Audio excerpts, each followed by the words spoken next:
Cool. Alright, it is recording. Let's do this. Hello, my name is Kyle Ryan. And I'm Ben Cox.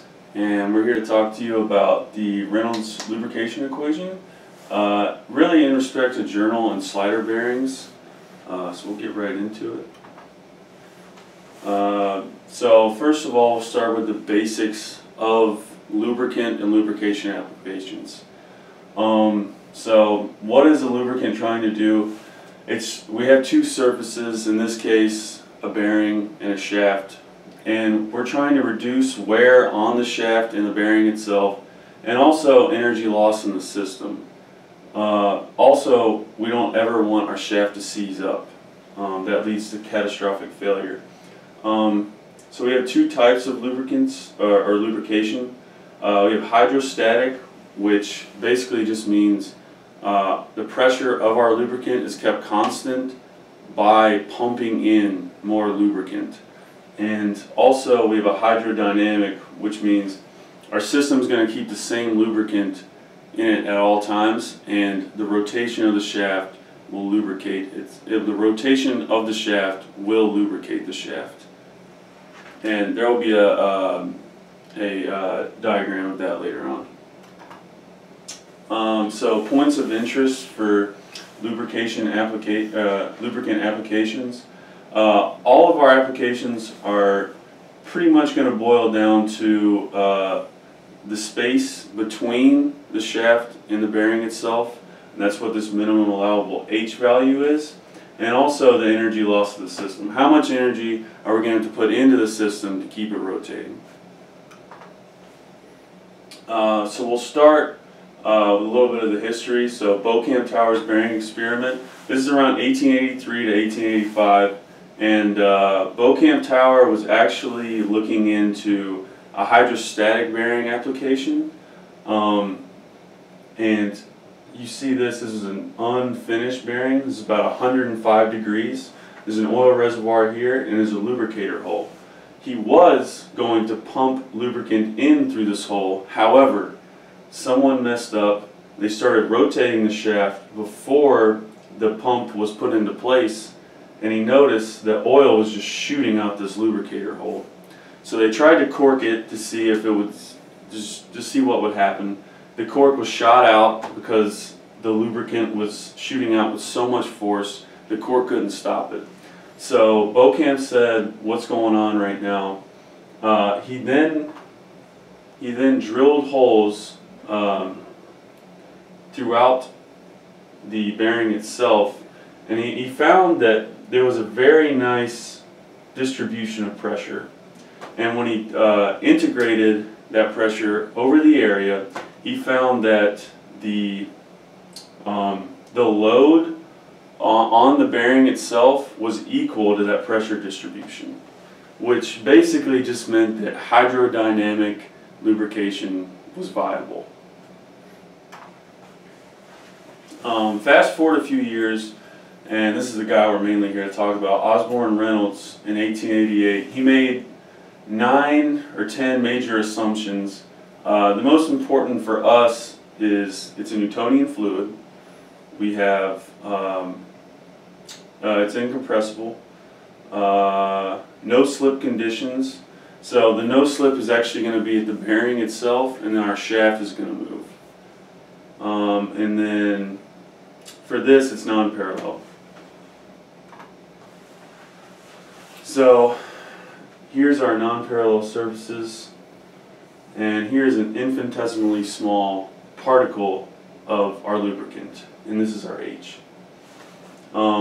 If we really examine that particle, we are left with this free body diagram, in which we have a pressure on each side and a shear on the top and bottom. So our equilibrium equation is going to look just like this. Now that's all going to boil down to this. Partial of P to respect to the partial x equals the partial of tau x with respect to y.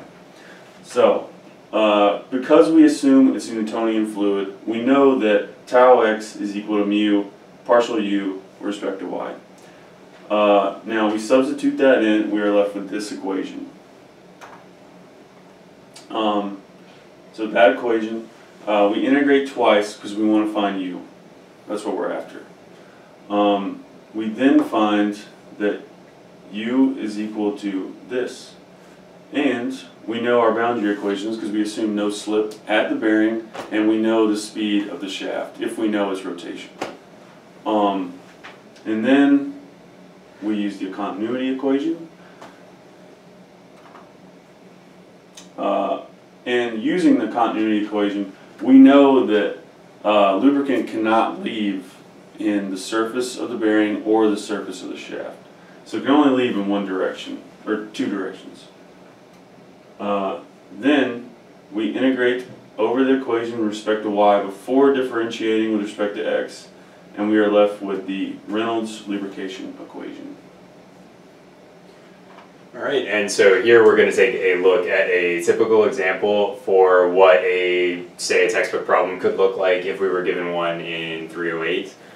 So here we've got our two axes defined, our x and our y. We've also got the thickness defined, the thickness h defined as along the y-axis, and we've also got our velocity of the shaft rotating at a speed u.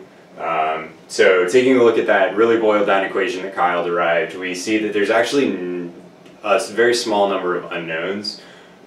Typically the velocity of the shaft is going to be known, as well as, we'll also have the fluid property mu, just because we know what fluid we're using.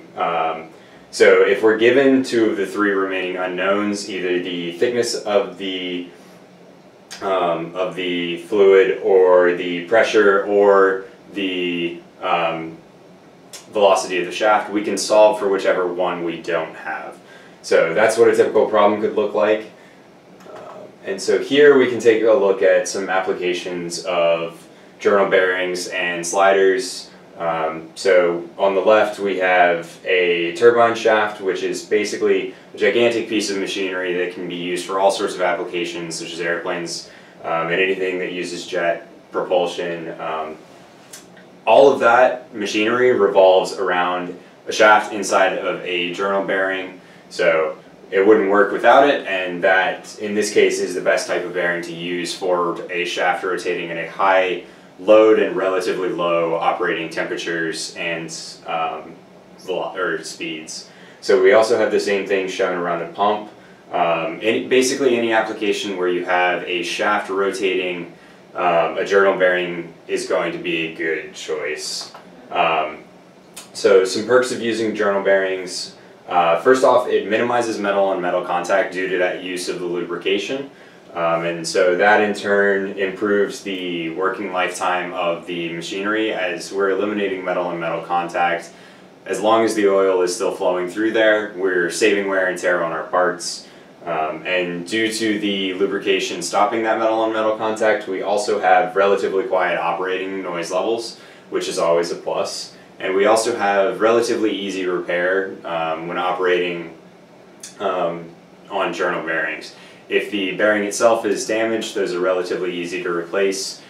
And because we're minimizing that metal on metal contact, it's pretty rare that we'll get actual shaft damage. So we're minimizing the number of times that we have to just entirely replace the shaft of the machine. So we do have a couple of cons for using journal bearings though. They are best used when operating at a high load but relatively low speed and temperature of operation, and that's due to a couple things, one of which is the type of lubrication used. Typically it's oil, and oil does not function well at high temperatures, and we have to keep the speed relatively low, otherwise we encounter things such as cavitation that, one, throw off our assumptions, and two, can actually lead to metal on metal contact and damage our parts.